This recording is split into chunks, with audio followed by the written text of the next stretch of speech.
it truly is a personal story, really connected to the town. And Merry Christmas. Yeah, Merry Christmas. Oh, it will be. hi, Kelly. How are you? Hi, Lupe. I'm doing well. How are you? I'm good. Well, I'm in Torrance, so I'm close to El Segundo, Great. which is Excellent. based. The idea of this movie came from that area, right? There's a candy Right. cane lane there. Yes, absolutely.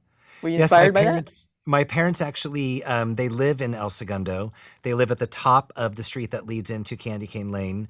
So we've, been there for years. We've been taking my kids to Candy Cane Lane since they were in strollers. So it truly is a personal story, really connected to the town. And people go all out there, right? Beyond, right? For such a small town, they go really big for the holidays. And Eddie Murphy is the perfect guy for this movie. He brings a lot of cheer, and it was just like eye popping, the whole thing. Yes, I mean, I couldn't be a luckier writer than to get a legend like Eddie Murphy to star in the movie. And, what beyond him being such a wonderful comedic actor, everyone knows he's a really good dramatic actor. So he also brought a lot of depth to this character. The family feels very real and very grounded. And then, to add Tracy Ellis Ross and the actors who play the kids, and Nick Offerman and Robin Thede and Chris Redd. I mean, and then Jillian Bell to play our villain that really is the Christmas magic. Yeah, she went all Wicked Witch on us. Yes, absolutely. Yeah. She's hilarious. I love her. Great.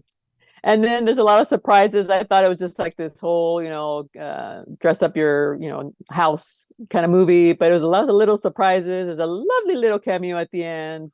Was that written in with someone in mind? It was, of blank? course. Oh, yes, okay. of course. And I'm glad you noticed this because, there's a lot of, Christmas movies have a certain tradition and audiences expect certain things, from decorations to, snow and these, things that we've all come to know and love in Christmas movies. But I wanted to make this a little more contemporary, feel more unique, more specific. Growing up in Southern California, we have sand. We don't have snow, but it doesn't mean that we don't celebrate Christmas in sort of fun and individual ways. So that to me was important, to have a lot of the elements of a classic Christmas movie that people will watch every year, but to make it unusual and original, and something that people haven't seen before. It's so true. I didn't even notice there was no snow because there's so many lights, and it Yes. feels very Christmassy, I didn't even Yes. notice Yeah. that, but it's so true. Yeah. We do have nice Southern California Christmases too. Absolutely. Um, and what's on screen, is that what you envisioned? Was that on the page the whole time, or was it beyond? Did Reginald take it even further? Beyond. So, I mean, talk about a lucky writer to get another legend, Reggie Hudlin, to direct.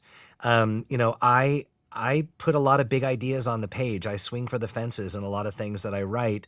So it was amazing to collaborate with a director who wants to go even bigger, who wants to go even further. There were moments where I'd come up to Reggie and say, "Oh, I kind of have a big idea." And he'd listen and go, "Okay, there's only one problem. It can be bigger." And so we had a lot of fun. We got into a lot of trouble. The producers would occasionally see us off talking in the corner, and they would come go, no, stop, whatever you're doing, stop. We don't have the budget. And Reggie would go, "We'll figure it out." So it was a real thrill to work with him. Oh, that's great. I'm glad it was a collaborative effort. Absolutely. All right. Well, thank you so much for your time, and fun movie. Everyone should check it out on Prime Video. Thank you. Really nice to meet you. Merry Nice Christmas. to meet you. Merry Christmas.